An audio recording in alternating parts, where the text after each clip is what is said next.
Education 330, Week 7. Let's roll.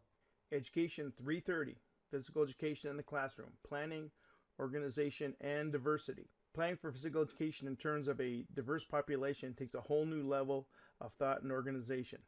Let's get rolling. Teaching students in the movement setting involves elements not necessarily found in the regular classroom. Challenges of the typical physical education classroom include increasing movement time for the child by reducing time students wait to take turns to perform, limiting length of skill descriptions and demonstrations, decreasing managerial time. Organizing the physical education lesson content environment. There are four components for movement activities. Introductory activities and a warm-up should be about 2 minutes in length. These allow intermediate activity to occur upon entering the gym or the area, gets the body ready to participate in the activity. The second part is lesson focus activities. Should be about 20 minutes in length. The movement form taught, skills and things, comes from your year-long plan. The activities should relate to lessons objectives. 3. Physical fitness activities should be about 5 minutes in length. Activities improve some component of physical fitness. Ending activity and cool down should be about 1 to 2 minutes in length to cool the body down and to bring the lesson to closure, letting everybody know they did a great job. And if you know what you're doing tomorrow, let them know what the plan is. Implement appropriate self-management techniques. We suggest a response to inappropriate behavior reflects the view that inappropriate student behavior is simply an opportunity to help students learn to identify and manage their own behavior. These responses include building a student-teacher partnership, emphasizing that the student behavior is a choice, finding causes and solutions for behavior problems, be consistent about which behaviors are important, adapt actions to individual students and situation, create consequences for inappropriate behavior, hold a class meeting, involve parents of the student, adult modeling appropriate behavior, and conflict management skills. Sources of feedback in the classroom should come from not only teachers, but peers and themselves. Guidelines for quality feedback. Observe the skill or the behavior carefully. Discuss both correct or incorrect behaviors or skills. Discuss both correct and incorrect techniques in behaviors and in skill development. Focus on improving the most important error. Provide consistent, specific feedback and offer immediate feedback. Individual versus group feedback. Feedback is generally given to individual students as they perform in class. However, if the majority of students are performing incorrectly, it may be helpful to stop the entire class and review the specific error being made. Common organizational routines. That's the bottom line right there. Routines, routines, routines. The more routines that you can get the children used to, they become automatic, and it helps in time management and all around with behaviors and everything. So let's talk about those a little bit. Routines are time savers and organizational friends. They do take some time to get going in the beginning of the year, but they are a godsend at the end of the year. Entering the gym for an activity. Which door do they walk in? Do they walk? And they walk. A single file line, a double line. Where do they sit? How do they leave the gym area? They go out the same door they came in, or they go in, or they go out a different door. All those routines help all the way around. Leaving the gym. Let me talk a little bit more about that, or the area that you're in. Which door? Same one or not? Do they walk? Do they go in lines? Or you just let them go? These routines help so the children know what they need to do and what is expected. Getting a drink of water. That's always a tough one. Does everybody go? Do they make a line? Everybody go at once? Which fountain? Our gym has 2 drinking fountains, so do they? Would you line half and half or let them go random? Those are things you need to talk about ahead of time. And when do they get a drink? When they're thirsty? Do they have to ask? What is the routine that you want to implement for your class? Plus, the other extraneous variable about getting drinks. Where's the drinking fountain? Especially if you're on the field, there may be a time consideration to get them back before class is over. Using the restroom during class.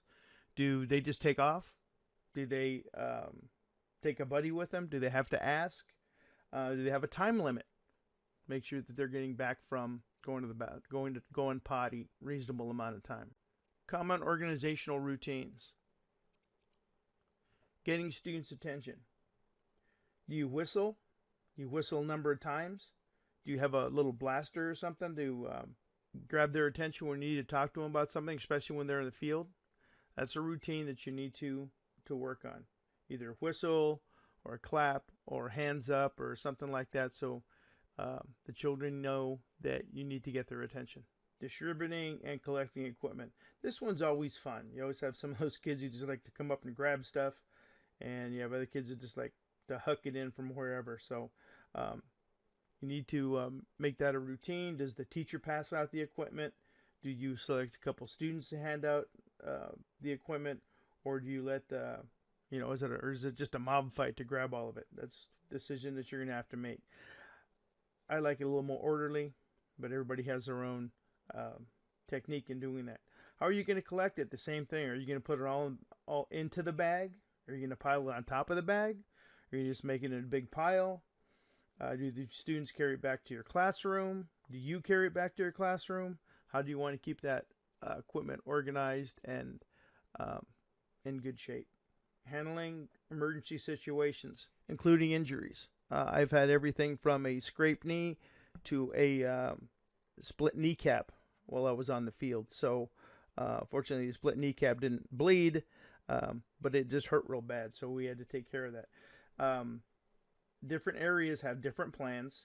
Different situations should have different routines. When something like that happens, you should have a routine of telling the kids, hey, somebody's hurt. Just sit over there and don't move. We'll be there in a minute. As far as what you need to do to get the student not to move, call on the radio or send a student if you don't have radios. It's your responsibility to know your school's routines.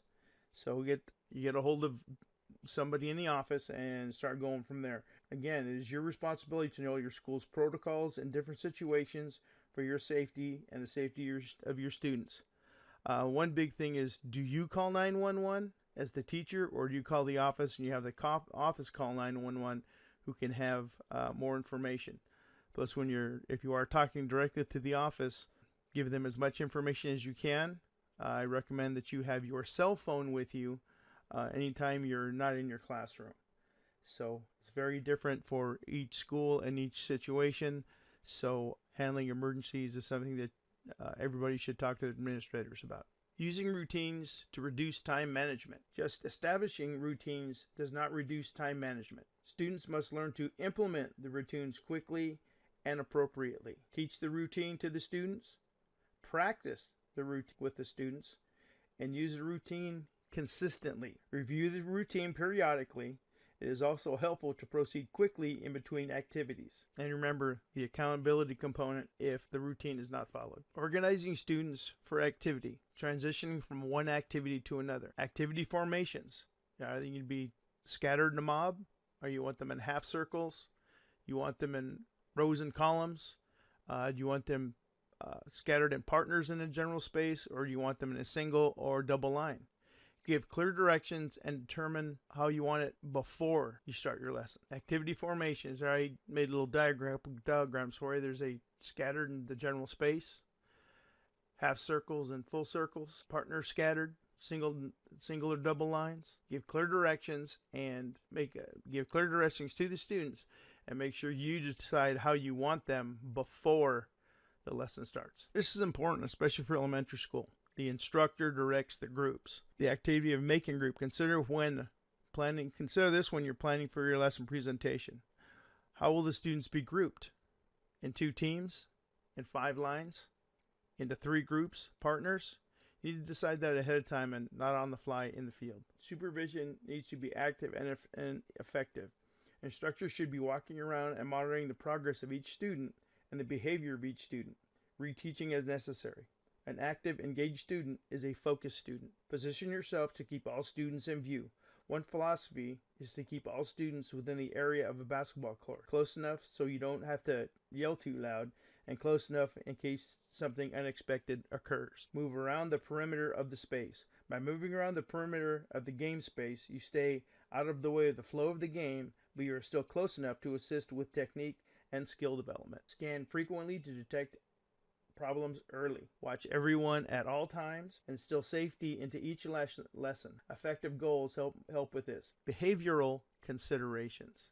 If the children feel safe, they'll be able to engage in the game more freely and have more fun, and lowers everybody's stress level. Makes it a good time for everybody. Here are two examples of supervising the activities. On the left of your screen, leading from the side of the circle, and on the right, monitoring your students from outside the circle. Time for the discussion. The written blog, it's called Management. Discuss at least 3 important class management strategies to consider in a physical education setting. 300 to 500 words. Lesson drafts. Writing lesson plans. Very critical and important thing to do for your class. This is the old lesson plan template for physical education, and it has some specifics for physical education. After completing the physical education lesson plan template, you will transfer your content to the new educational studies lesson plan template. Both are available in Blackboard. This is page 1 of the new template. You will be able to look around and match up the different sections for each template. The biggest difference is that you will write the cognitive, affective, and psychomotor objectives in the lesson objective section and label the cognitive, affective, and psychomotor objectives separately. This is page 2 of the new lesson plan template. A deeper explanation will be addressed soon. Assessments. Why assess? Why do we gather data to see if our students get it? Formal and informal assessments are necessary to determine if your teaching is being effective, to make sure your students understand and are able to perform the skills as taught. There are several types of assessments, such as formative, prior to teaching and before input, like a pretest.